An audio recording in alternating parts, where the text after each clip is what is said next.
नमस्कार दोस्तों, bank Nifty analysis की एक और वीडियो में आपका स्वागत करता हूं। दोस्तों, बैंक निफ्टी की फाइनल क्लोजिंग हमें मिली है 40,485 की और फ्राइडे के दिन में बैंक निफ्टी ने 770 पॉइंट डाउन यहां पे क्लोज किया है। अब यहां पे देखिए, bank Nifty open gap down होता है और गैप डाउन ओपन होने के बाद में भी अपना जो डाउनफॉल है उसको कंटिन्यू रखता है और हमने एक बार लो लगाया है 40,345 का। हमने फ्राइडे के सेशन में यहाँ पे लो लगा के हमारी जो क्लोजिंग मिली है वो 485 के आसपास की क्लोजिंग हमें यहाँ पे देखने को मिली है। बैंक निफ्टी में एक बड़ा गैप डाउन होता है, बड़ा गैप डाउन के बाद वापस कंटिन्यू जारी रखता है और लगभग उसके बाद में भी हमने यहाँ से देखा जाए तो लगभग 300 पॉइंट का और करेक्शन यहाँ पे आता है बैंक निफ्टी में। अब बैंक निफ्टी को जरा यहाँ पे चार्ट में देखेंगे तो बैंक निफ्टी यहाँ पे एक बेरिश कैंडल बनती है और बेरिश कैंडल के बाद इस बेरिश कैंडल के ऊपर ओपन होता है और पूरा यहाँ से देखेंगे तो इसको कवर करके लगभग ये 600-700 पॉइंट ऊपर जाके क्लोज होता है। अब यहाँ पे क्या किया, इसी जो बुलिश कैंडल थी, इसी बुलिश कैंडल के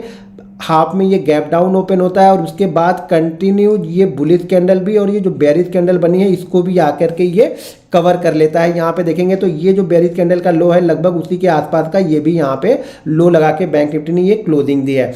बैंक निफ्टी अगर ध्यान से देखेंगे ना तो बैंक निफ्टी ने देखिए यहाँ पे एक ब्रेकआउट, इस जगह पे एक ब्रेकआउट दिया, ब्रेकआउट फेल हुआ, यहाँ पे एक ब्रेकआउट दिया, यहाँ पे ब्रेकआउट दिया, ब्रेकआउट फेल हुआ। यहाँ पे देखेंगे तो बैंक निफ्टी ने देखा जाए तो एक ब्रेकआउट हुआ और ब्रेकआउट ये फेल हुआ। और यहाँ पे देखेंगे अगर शॉर्ट टर्म में देखेंगे, जैसे ये ट्रेंड लाइन को ड्रॉ करके अगर आप देखेंगे ना तो ये ट्रेंड लाइन को देखेंगे तो बैंक निफ्टी ने यहाँ ब्रेकआउट किया और ये ब्रेकडाउन फेल हुआ और मार्केट नीचे की साइड में आया। तो जब भी ये ब्रेकआउट हो रहा है ना तो ध्यान रखिएगा, आप ब्रेकआउट को दो कंडीशन से ट्रैक कीजिएगा।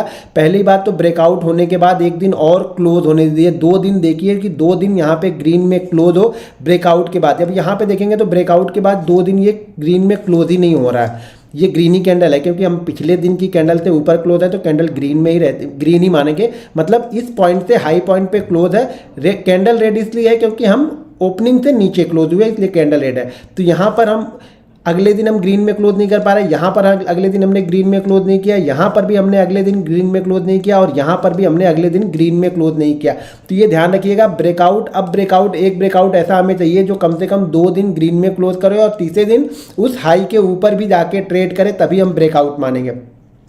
नीचे की साइड में हमारे पास जो सपोर्ट है, कंटिन्यू में बता दें, क्लोजिंग बेसिस पे डेली चार्ट पे जो सपोर्ट है वो सपोर्ट हमें यहाँ पे है 39,800 के आसपास में और ये इंट्राडे में अगर सपोर्ट देखेंगे तो 39,400 के पास। ये हमारे पास 2 सपोर्ट यहाँ पे बैंक निफ्टी में है। फिलहाल हमारी क्लोजिंग जो है वो 485 के आसपास की यहाँ पे क्लोजिंग मिली है। तो यहाँ पर भी एक देखिए, एक ब्रेकआउट यहाँ पे छोटा सा होता है तो अभी भी यहाँ पे स्कोप है नीचे आने का बैंक निफ्टी के लिए। अभी भी बैंक निफ्टी अगर देखा जाए तो लगभग 400 पॉइंट ये और ये देखा जाए तो 300, लगभग 600 पॉइंट का स्कोप तो है बैंक निफ्टी, क्योंकि ये बॉडी अगर देखेंगे तो कोई भी बॉडी इसके नीचे नहीं बनी है। तो यहाँ पर अभी भी 600 पॉइंट का डाउनफॉल हो सकता है। लेकिन बैंक निफ्टी देखिए ऐसी जगह पे क्लोज है ना तो यहाँ पे आप बाइंग के लिए पोजीशन प्लान कर पाओगे बड़ी क्वांटिटी, ना ही सेल के लिए बड़ी क्वांटिटी प्लान कर पाओगे। तो शांति से बैठे रहो, छोटी सी क्वांटिटीज में ट्रेड करो, छोटे छोटे प्रॉफिट लेके निकल जाओ या जहाँ तक मोमेंटम बनता है उस मोमेंटम को ही यहाँ पे ट्रेड करो। वही समझ में आ रहा है अभी फिलहाल यहाँ पे।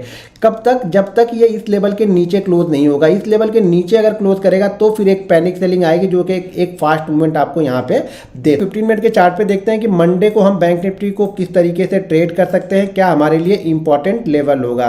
दोस्तों, अब ये मैंने 15 मिनट का चार्ट यहाँ पे लगा लिया है और 15 मिनट के चार्ट पे अगर ध्यान से देखेंगे तो पहले हम गैप डाउन ओपन होने के बाद में पहली जो 2 कैंडलें हैं वो 2 कैंडल ने ही सारा डाउनफॉल कंप्लीट कर दिया। उसके बाद हम एक रेंज के अंदर में फंसे रहे और इसी रेंज के अंदर में कंटिन्यू हम यहाँ पे ट्रेड करते रहे बैंक निफ्टी में और ट्रेड करके इसी जोन के बीच में हमने यहाँ पे क्लोजिंग भी दे दी।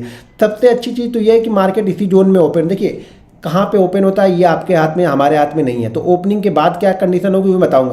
पहले सबसे अच्छी कंडीशन ये होगी कि मार्केट इसी जोन में ओपन हो। इसी जोन में अगर मार्केट ओपन होता है और ओपन होने के बाद अगर मार्केट यहाँ पे 40,344 के लेवल को ब्रेक करेगा तो एक डाउनफॉल हमें फिर से देखने को मिल सकता है। 40,344 को ब्रेक करेगा तो यहाँ पे हमारे जो टारगेट मिल सकते हैं वो मिल सकते हैं 40,222 का। सेकंड टारगेट हमें मिलेगा 40,155 का और थर्ड टारगेट यहाँ पे 33 का। ये हमारे 3 टारगेट यहाँ पे देखने को मिलेंगे। अगर बैंक निफ्टी इसी जोन में, ध्यान रखिएगा, इसी जोन में ओपन होने के बाद 40,344 के लेवल को ब्रेक करेगा, थोड़ा सा टाइम बिताने दीजिएगा 5-10 मिनट।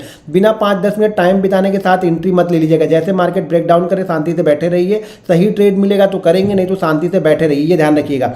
तो 40,344 के नीचे जाएगा तो 40,222, 40,155 और 40,033 के लेवल आपको देखने को मिलेंगे।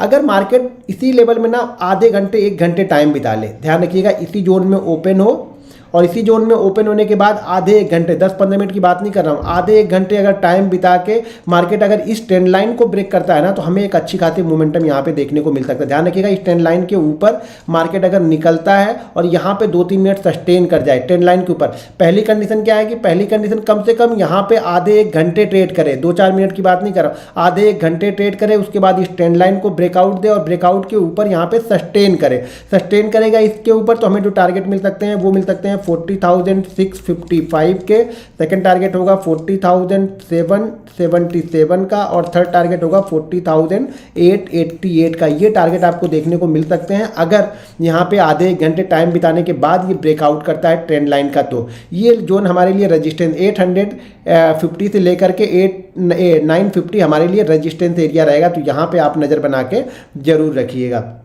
ये बहुत अच्छा ट्रेड बनेगा अगर इसी जोन में ओपन होकर ऊपर की साइड में निकलता है तो एक आपको मूवमेंट 100-150 पॉइंट की एक फास्ट मूवमेंट आपको देखने को मिलेगी, क्योंकि बहुत सारे लोगों ने इसी जगह पे पोजीशन बनाई हुई है। मैं बार बार बोलता हूं, जब मार्केट एक ही जगह पे ट्रेड करने लगे ना और ट्रेड करने के बाद किसी एक साइड में ब्रेकआउट या ब्रेकडाउन देगा तो वो मोमेंटम आपको 100-150 पॉइंट का बहुत फास्ट मिलेगा और वही 100-150 पॉइंट हमारे लिए बेस्ट है, क्योंकि हम ऑप्शन बायर है तो हमारे लिए वही 100-150 पॉइंट सबसे अच्छा मूव देगा। लेकिन ऊपर साइड में कंडीशन बताया हो कि आधे घंटे ट्रेड होने के बाद ही, आधे घंटे से ज़्यादा अगर ट्रेड करेगा तो ही हम इसको बाई करेंगे, नहीं करता है तो फिर अगर बीच में निकल जाता है तो मैं छोड़ दूंगा, मैं उसे नहीं देखूंगा। मैं तभी देखूंगा जब ये आधे घंटे से ज़्यादा इस जोन के बीच में ट्रेड करने के बाद ये ब्रेकआउट करेगा। उसके साथ में HDFC बैंक और ICICI बैंक की कंडीशन भी देखते रहना, ये ध्यान रखना हर समय।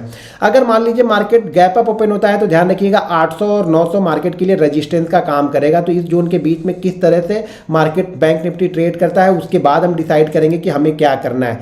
गैप अप अगर ओपन होगा इस जोन के ऊपर, मान लीजिए पूरा ये जो जहां गैप डाउन ओपन हुआ था उस लेवल के ऊपर अगर हम गैप अप ओपन होते हैं और यहां से हम ऊपर या नीचे निकलने के लिए मार्केट को रेंज बनानी पड़ेगी या फिर प्राइस एक्शन फॉलो करना पड़ेगा, तभी मार्केट में वो मोमेंटम आएगा। अब मान लीजिए मार्केट गैप डाउन ही ओपन हो जाए 40,000 के आसपास में, तो वहां पे आपको प्राइस एक्शन ही फॉलो करना है कि 40,000 के बाद जो प्राइस एक्शन बनेगा उसको हम ट्रेड करेंगे। अगर कुछ प्राइस एक्शन नहीं समझ में आ रहा, मार्केट वन वे गिरते जा रहा है या वन वे ऊपर की साइड में जा रहा है, तो शांति से बैठे रहिए। कोई कैंडल स्टिक पैटर्न, कोई रेंज बनेगी तो ही हम ट्रेड करेंगे। देखिए, जबरदस्ती ट्रेड मत करो कि मार्केट गिर रहा तो कहीं यहाँ भी ले लूँ, यहाँ भी ले लूँ, नहीं रह पाओगे। 10-20 पॉइंट में भाग जाओगे और लॉस होगा तो 50-60 पॉइंट का होगा। ये हमेशा ध्यान में रखना। मार्केट जब शांत होना तभी ट्रेड कर पाओगे। जब गैप अप या गैप डाउन के बाद मार्केट थोड़ा सा शांत होना चाहिए, मार्केट थोड़ी रेंज बनानी चाहिए, मार्केट थोड़ा सा प्राइस एक्शन दिखाना चाहिए, तभी हम इसको ट्रेड कर पाएंगे।